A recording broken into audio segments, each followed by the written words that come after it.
नमो नमः, हार्दिक अभिनंदन। स्वागत आप सभी का एक बार पुनः अपने संस्कृत व्याकरण के YouTube चैनल पे।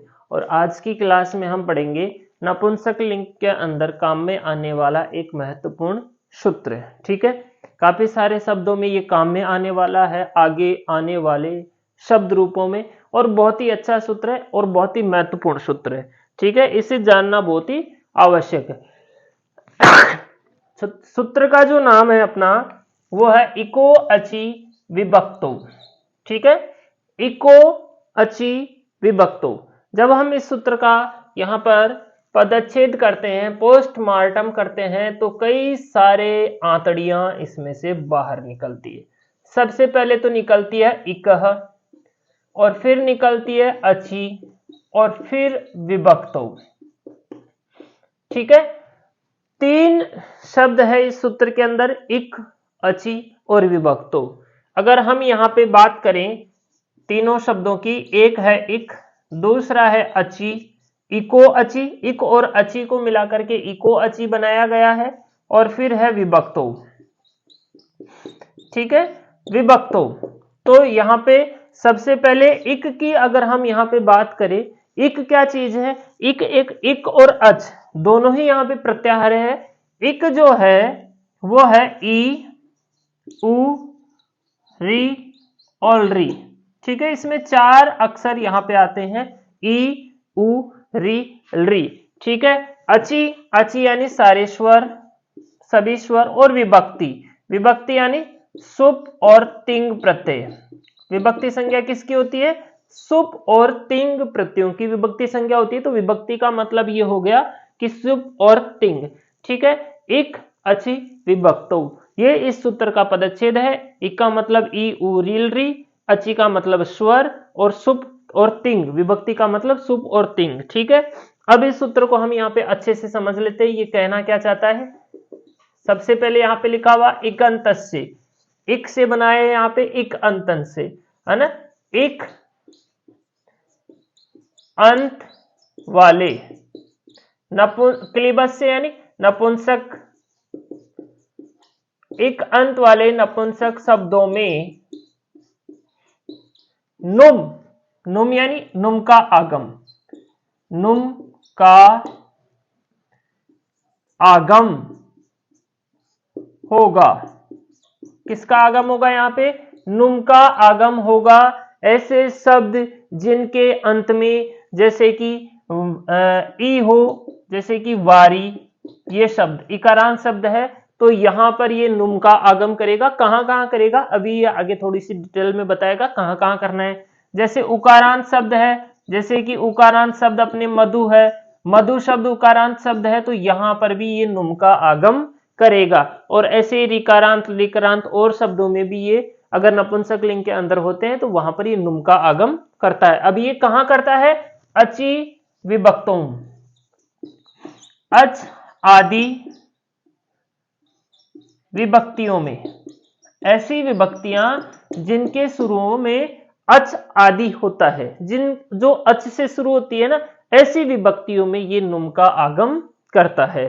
ठीक है, अगर हम अभी यहाँ पे सुप्रत्ययों की बात करें तो अच आदि प्रत्यय कौन से होंगे? जैसे कि सु, औ, फिर जस, ठीक है, फिर आम, आउट, फिर सस। ठीक है, टा, टा का बचेगा आ, ठीक है, टा, भ्याम, यहां पे बिस, ने, अनुबंध लोप होकर के यहां पे बचेगा ए, और यहां पे भ्याम, और यहां पे भ्यस। नसी, नसी का अनुबंध लोप होकर के अस बचेगा, नसी, भ्याम, और फिर यहां पे भैंस, और षष्ठी एक वचन में नस, नस का भी अस बचेगा, फिर ओस, फिर नस ओस आम, और यहां पर नी, सप्तमी एक नी में भी ई बचेगा, सप्तमी में ओस और सुप। ठीक है, ये सभी क्या है? ये विभक्तियां हैं, ये सभी विभक्तियां। तो इनके अंदर आने वाली ऐसी विभक्तियां जो अच से शुरू होती है ना, वहां पर ये नुम का आगम करेगा। जैसे कि सु अच से शुरू नहीं होती है तो यहां पे नहीं करेगा, औ अच से शुरू होती है, तो यहाँ पे ये नुम का आगम करेगा साहब। ठीक है, नुम में से केवल न शेष रहेगा, नुम जो आगम करेगा उसमें से केवल न शेष रहेगा, है ना। ठीक है, फिर सस और जस और सस की बात करें तो यहाँ पे तो नपुंसकस्य जलच वो पहले ही नुम का आगम करता है, तो वहां पे तो छोड़ो। उसके बाद में टा में आ शेष रहता है, तो यहाँ पे नुम का आगम करेगा। आउट में नुम का आगम करेगा। सु और अम का लोप हो जाता है, तो यहाँ पे ये नुम का आगम नहीं कर पाता है।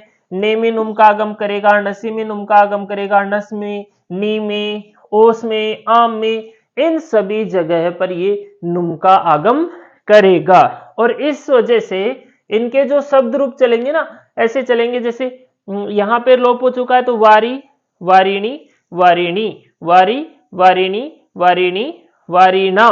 ठीक है, वारी शब्द रहेगा, नुम का आगम हो जाएगा, न आ मिल जाएगा, ना अटकुपवांग नुम वायपी से यहाँ पे न कोण है, और रानी वारिणा, वारिभ्याम, वारिभी, वारिणे, वारिभ्याम, वारिभे, वारिणे, वारिभ्याम, वारिभे, वारिण, वारिणो, वारिणाम, वारिणी, वारिणो, वारिसु। इस तरह से इसके शब्द रूप यहाँ पर चलने वाले हैं, जबकि ये सूत्र इनमें नुम का आगम करेगा। ठीक है, तो ये सूत्र कहता है कि अगर हम यहाँ पे इसके कार्य की बात करें तो कार्य है इसका नुम आगम। क्या कार्य है यहाँ पे इस सूत्र का? नुम का आगम करना। ठीक है, शर्तें इसकी बहुत सारी है। पहली शर्त तो इसकी एक अंत वाला शब्द होना चाहिए, एक अंत वाला शब्द होगा तो करेगा। दूसरी शर्त इसकी क्या है कि स्वर आदि विभक्ति होनी चाहिए। कौन सी विभक्ति होनी चाहिए? स्वर आदि विभक्ति होती है तो ही ये यहां पर काम करेगा, स्वर आदि विभक्तियों में ही ये काम करेगा, अन्यथा ये काम नहीं करेगा। ठीक है, ये सूत्र अपना इको अची विभक्तो, काम क्या करेगा? नुम का आगम करेगा, है ना। इकारांत, उकारांत, ऋकारांत, लेकारांत शब्दों के अंदर अच आदि विभक्तियों में ये नुम का आगम करेगा। धन्यवाद।